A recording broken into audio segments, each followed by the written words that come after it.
কোন গ্রামের মধ্যে যদি একাধিক মসজিদ থাকে তাহলে এক মসজিদের এতেকাফের মাধ্যমে গোটা গ্রামবাসীর পক্ষ থেকে অন্যান্য মসজিদের মহল্লাবাসীর পক্ষ থেকে এতেকাফ আদায় হবে না, বরং প্রত্যেকটা মসজিদের মহল্লাবাসীর পক্ষ থেকে একজন করে প্রতিটি মসজিদের মধ্যে মুতাকিফ তথা এতেকাফকারী বসতে হবে, নতুবা সকলেই গুনাহগার হবে।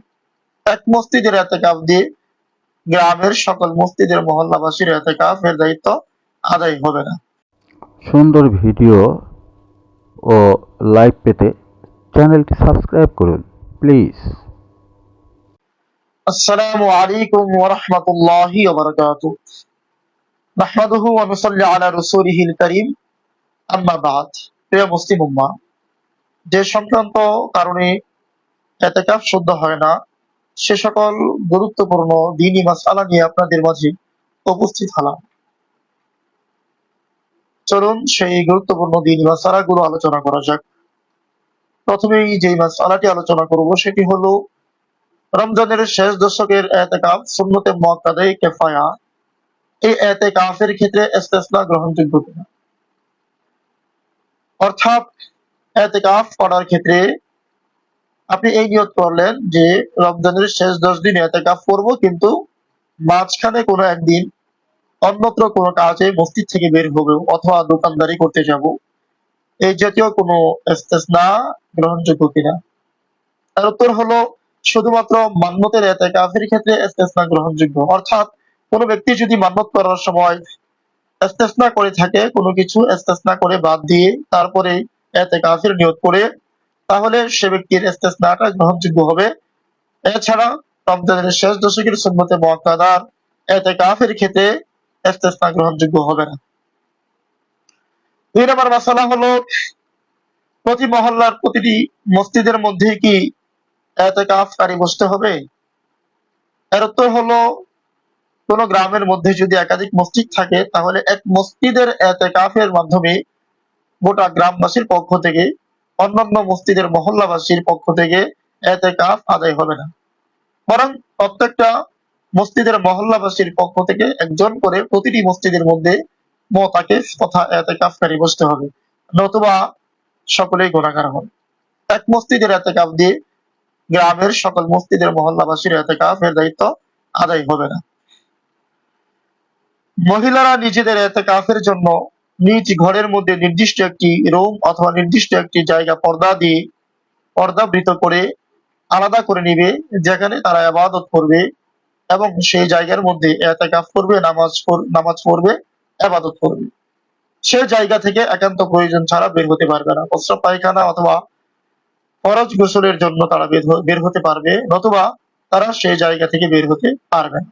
খাবার দাবারও তারা সেই পর্দার ভিতরেই করবে, পৌঁছে দিবে পর্দার ভিতরে, সেখানেই তারা খাবার খাবে, পানাহার করবে, একান্ত প্রয়োজন ছাড়া পর্দা থেকে বের হবে না। যদি একান্ত প্রয়োজন ছাড়া মহিলারা পর্দা থেকে বের হয়ে যায় তাহলে এতে করে মহিলাদের ইতিকাফ নষ্ট হয়ে যাবে। ঠিক তদ্রুপ ভাবে পুরুষরাও তারাও মসজিদের মধ্যে সবকিছু করবে একান্ত প্রয়োজনে, প্রস্রাব পায়খানার জন্য বা কোনো কারণে যদি ফরজ গোসল হয়ে যায় তাহলে ফরজ গোসল করার জন্য, ওযু না থাকলে ওযু করার জন্য তারা মসজিদ থেকে বের হতে পারবে। বের হওয়ার পরে প্রয়োজন সারার সাথে সাথে আবার মসজিদে চলে যাবে। খাবার পানাহার সবকিছুই ইতিকাফের জায়গা তথা মসজিদের মধ্যেই করবে।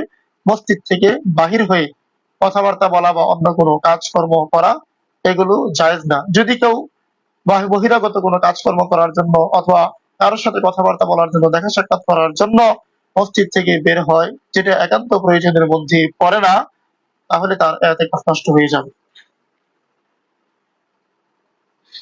রমজানের শেষ দশক অর্থাৎ 21 তারিখ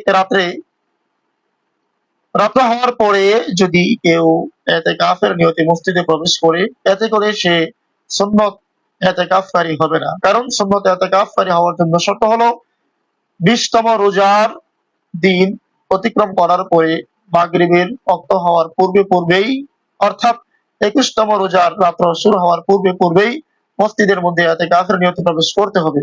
যদি রাত্র হওয়ার পরে কেউ প্রবেশ করে তাহলে সে সুন্নত ইতিকাফকারী বলে বিবেচিত হবে না, বরং তার ইতিকাফটা নফল ইতিকাফ হবে।